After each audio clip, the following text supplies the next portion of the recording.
Hey y'all, so this past Thursday, R. Kelly was hit with another charge. This time though, it's involving Aaliyah. Now, although R. Kelly has not really spoken very much about Aaliyah in the past, in a 2016 GQ interview, he said, "I will never have that conversation with anyone out of respect for Aaliyah and her mother and her father, who had asked me not to personally." However, in that same interview, he did describe their relationship as, and I quote, best friends, end quote. Now, we all know R. Kelly married Aaliyah August 31st, 1994. But for the past 20 years, the question still remained. How was he legally able to marry Aaliyah when she was only 15 years old and he was 27 at the time? Well, this new indictment is alleging that R. Kelly paid a government official a bribe to make it happen. Now, like I said, this past Thursday, federal prosecutors in Brooklyn accused R. Kelly of bribing an Illinois government employee on August 30th, 1994 in order to obtain a fake ID for Aaliyah. Now, that fake ID then was used to get a marriage license for Aaliyah, listing her as 18 years old. Now, these new allegations are being added to R. Kelly's existing racketeering indictment in New York. The same racketeering indictment also accuses him of sexually exploiting underage girls and coercing them into illegal sexual activity.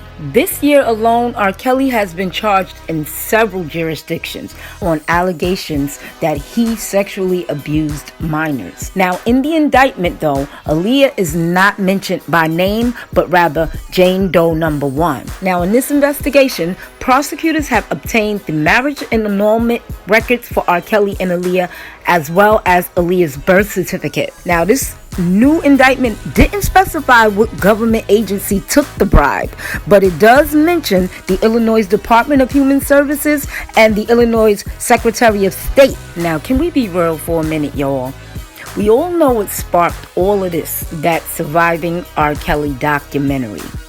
Since that documentary aired, y'all, prosecutors in Illinois, New York, and Minnesota filed criminal charges against R. Kelly. Now, we all know criminal activity from 1994 would normally fall outside the statute of limitation, thus preventing prosecutors from being able to file charges now in 2019.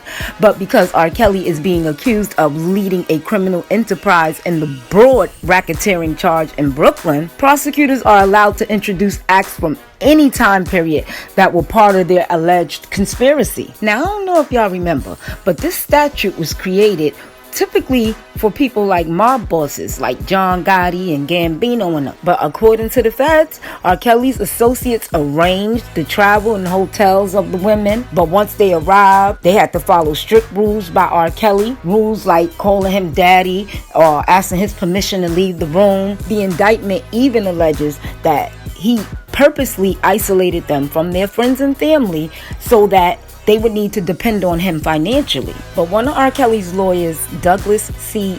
Anton, is saying that R. Kelly was not involved in any criminal enterprise as alleged by the feds, and called the accusers disgruntled groupies. Now, this same indictment also accuses R. Kelly of kidnapping, forced labor, failing to disclose a sexually transmitted disease, and producing child pornography. Now, R. Kelly has pleaded not guilty to all these charges and is being detained in the Chicago Federal Prison. And this is the first time R. Kelly has been in prison despite the number of people that's claiming he abused them in some kind of way. R. Kelly was first arrested for child pornography in 2002, but 4 years after that was acquitted. Well, the new indictment here is claiming that R. Kelly also paid witnesses in that trial. In 1996, R. Kelly was sued by a woman named Tiffany Hopkins for personal injuries and emotional distress that she said she suffered during her 3-year relationship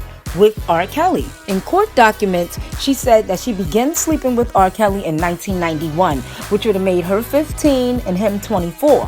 When the relationship ended, she was 18 and he was 27. Now, according to the Chicago Times, Hawkins had sought out $10 million in damages, but accepted $250,000 when the case settled in 1998. In 2001, R. Kelly was then sued again by an intern for Epic Records named Tracy Sampson who said she began the relationship with R. Kelly when she was 17 years old. She said the relationship she was no more than a sex object to him. She told the New York Post, and I quote, "He often tried to control every aspect of my life, including who I would see and where I would go."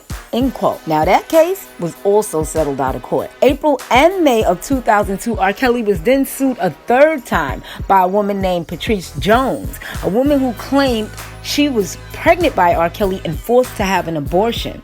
And then another woman named Montana Woods also sued R. Kelly, claiming he was videotaping them having sex without her permission. The tape ended up being sold in multiple places by bootleggers. Those two cases were also settled out of court, and non-disclosures were signed for those cases. Now, after R. Kelly was acquitted in 2008, there had not been any court cases filed against R. Kelly before now. Fast forward 2017, we were introduced to the R. Kelly has a cult story.